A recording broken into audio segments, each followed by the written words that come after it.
जिलापाल भी अच्छा सहित मुख्य अतिथि साहब को आज ये माटी हूँ कला संस्कृति माटी आम आज दिवस मुख्य अतिथि आज आसी पहुँची गले आम कौन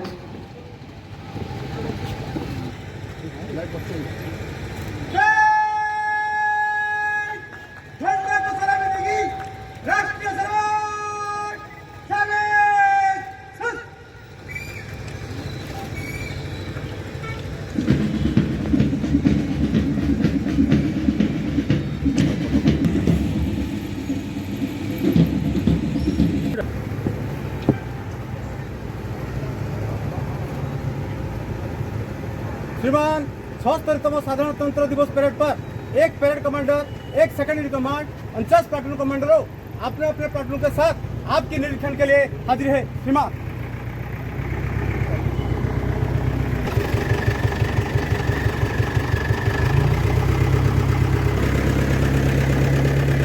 आज दिवस मुख्य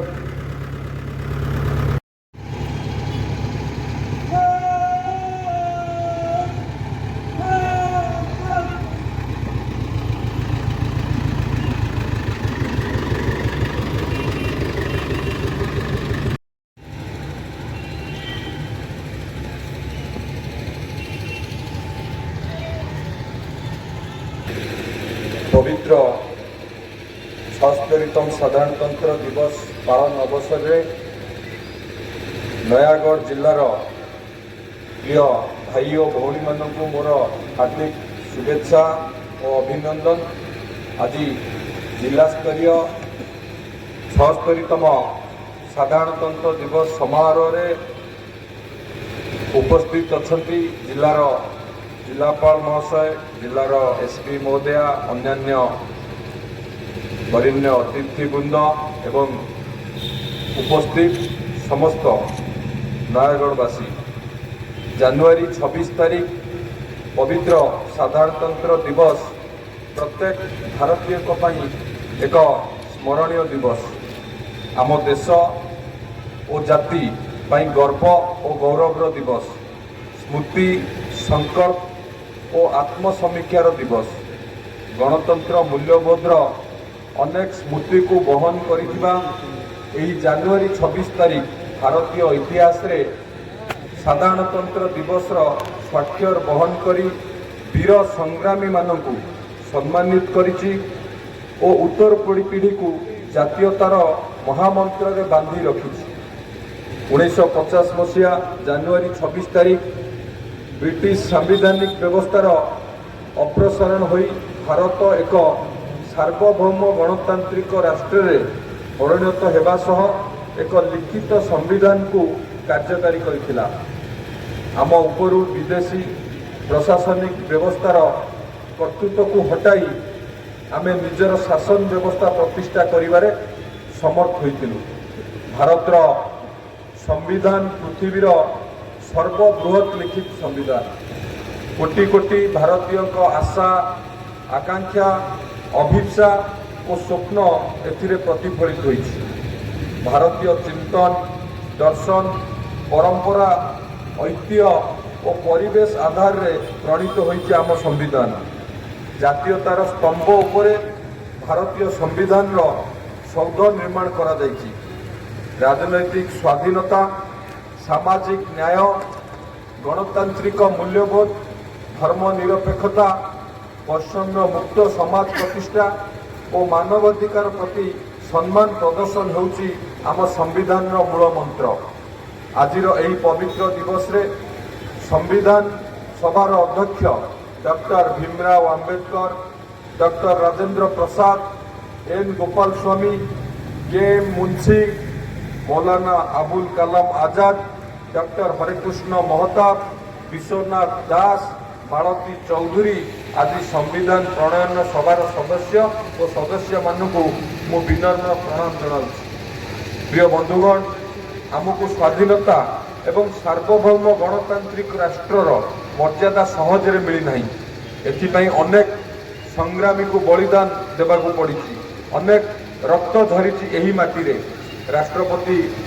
राष्ट्रपिता महात्मा गांधी, नेताजी सुभाष चंद्र बोस, সর্দার বল্লভভাই পটেল, বাবা সাহেব ভীমরাও আম্বেদকর, উৎকলমণি গোপবন্ধু দাস, ডক্টর হরেকৃষ্ণ মহতাব, বিশ্বনাথ দাস, শহীদ লক্ষ্ମণ নাୟକ, শহীদ ବାଜି ରାଉତ, ବାଘା ଯତୀନ ଏବଂ ରମାଦେବୀଙ୍କ ପରି ଯେଉଁ ମହାନ ଦେଶଭକ୍ତମାନେ ଭାରତର ସ୍ୱାଧୀନତା ପାଇଁ ନିଜ ଜୀବନକୁ ତିଳ ତିଳ କରି ଦେଶ ଓ ଜାତି ଉଦ୍ଦେଶ୍ୟରେ ଉତ୍ସର୍ଗ କରିଯାଇଛନ୍ତି, ସେହି ମହାମନୀଷମାନଙ୍କୁ ମୋର ମଧ୍ୟ କୋଟି କୋଟି ପ୍ରଣାମ।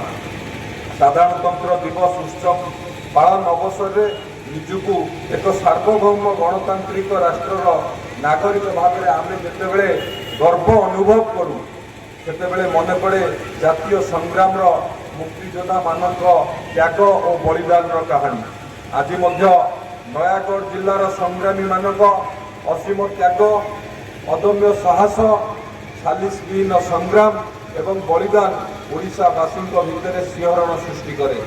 ଏହି ଜିଲ୍ଲାର ରଣପୁର ପ୍ରଜା ଆନ୍ଦୋଳନର ନାୟକ ଶହୀଦ ରଘୁନାଥ ମହାନ୍ତି ଓ ଦିବାକର ପରିଡ଼ା, ଷଷ୍ଠୀ ଡାକୁଆ, ଅର୍ଜୁନ ରାଉତ, ଆନନ୍ଦ ଚନ୍ଦ୍ର ସ୍ୱାଇଁ, କଣ୍ଡୁରୀ ପରିଡ଼ା, ବାଞ୍ଛାନିଧି ସେନାପତି, ଚତୁର୍ଭୁଜ ଫତେ ସିଂ, ଗପି ମଙ୍ଗରାଜ, ଦୟା ବେହେରା, ଲିଙ୍ଗା ନାୟକ ଓ ଶୁକ୍ରୁ ବେହେରାଙ୍କ ଅବଦାନକୁ ଏ ମାଟି ଓ ଓଡ଼ିଆ ଜାତି କେବେ ଭୁଲି ପାରିବ ନାହିଁ। ଏବଂ ଆମେମାନେ ମଧ୍ୟ ଆଜି ସାଧାରଣତନ୍ତ୍ର ଦିବସ ପାଳନ ଅବସରରେ ସେମାନଙ୍କ ସ୍ମୃତିକି ମଧ୍ୟ ଆମେ ସମସ୍ତେ ମନେ ପକାଇବାର ମଧ୍ୟ ଆବଶ୍ୟକତା ଅଛି।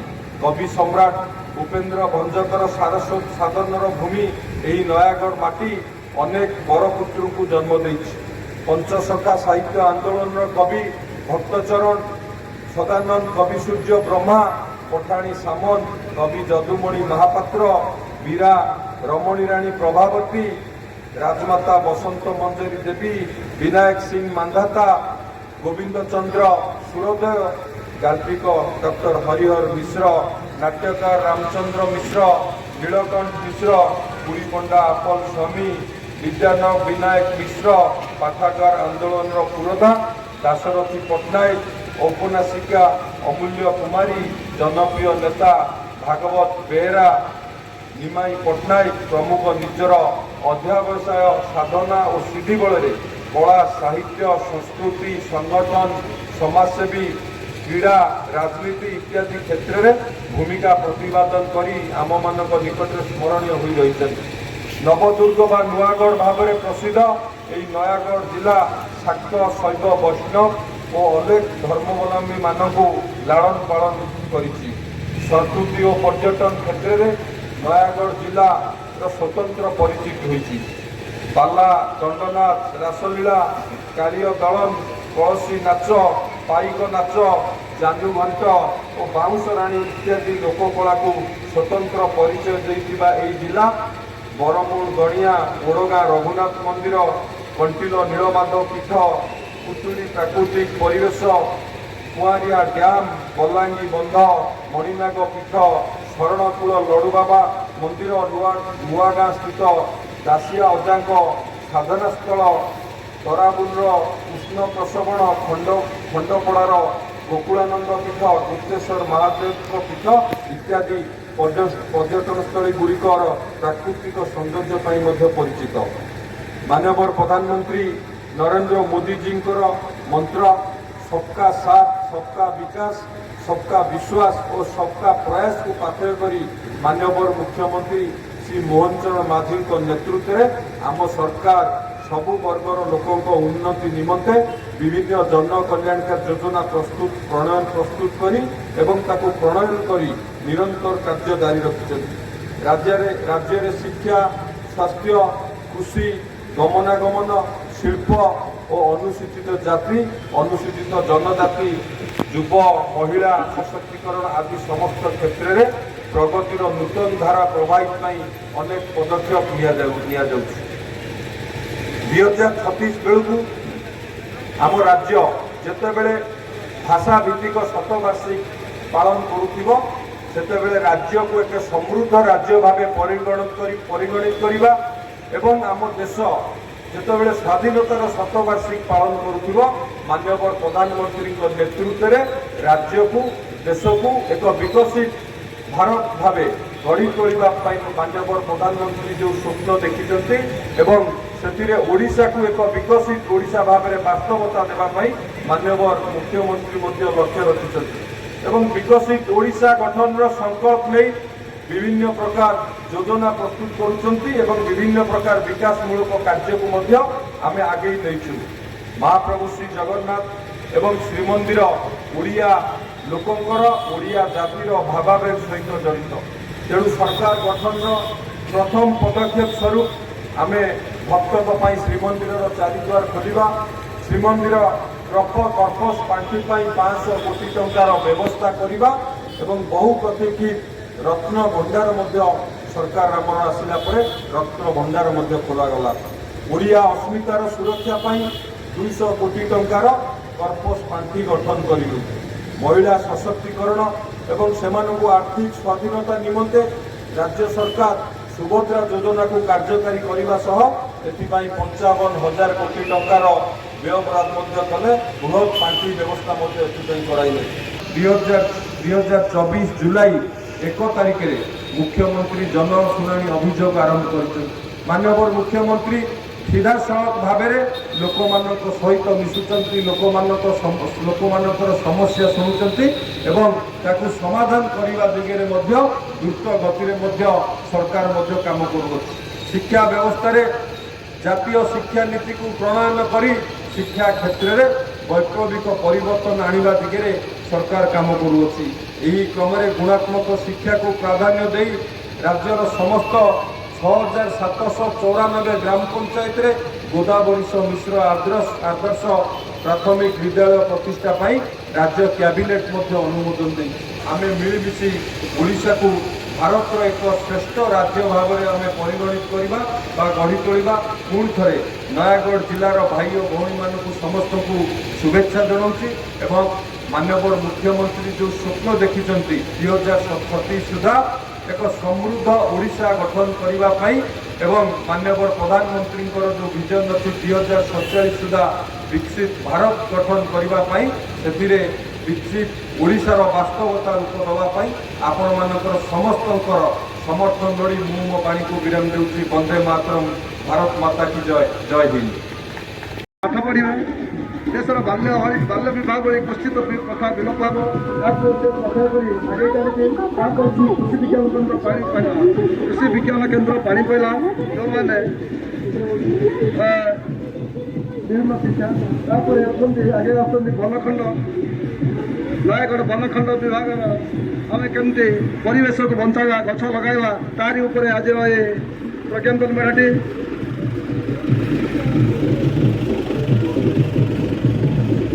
ତାପରେ ଆଗେ ଆସୁଛନ୍ତି ଭାରତୀୟ ଷ୍ଟେଟ ବ୍ୟାଙ୍କ ଗ୍ରାମ ଜିଲ୍ଲା ବିଭିନ୍ନ ସ୍ୱାବଲମ୍ବୀ କରିବାରେ କେମିତି ସେମାନେ। ତାପରେ ଆଗେ ଆସୁଛନ୍ତି ଆଞ୍ଚଳିକ ପରିବହନ ଅଧିକାରୀ, ସଡ଼କ ସୁରକ୍ଷା, ତାପରେ ଅଛନ୍ତି ସ୍ୱାସ୍ଥ୍ୟ ଓ ପରିବାର କଲ୍ୟାଣ।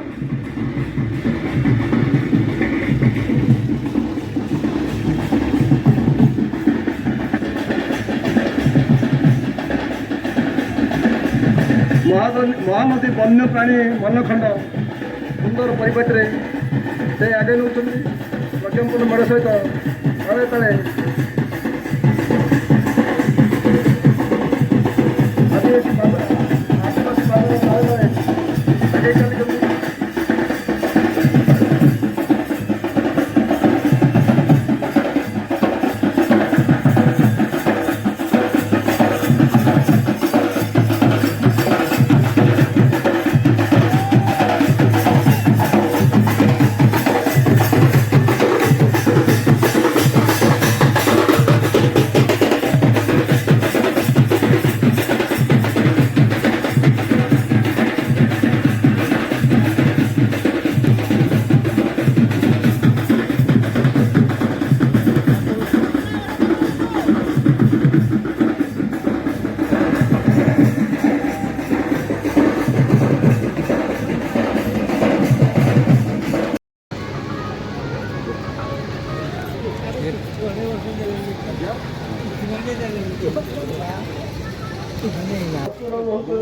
জাতীয় স্কুল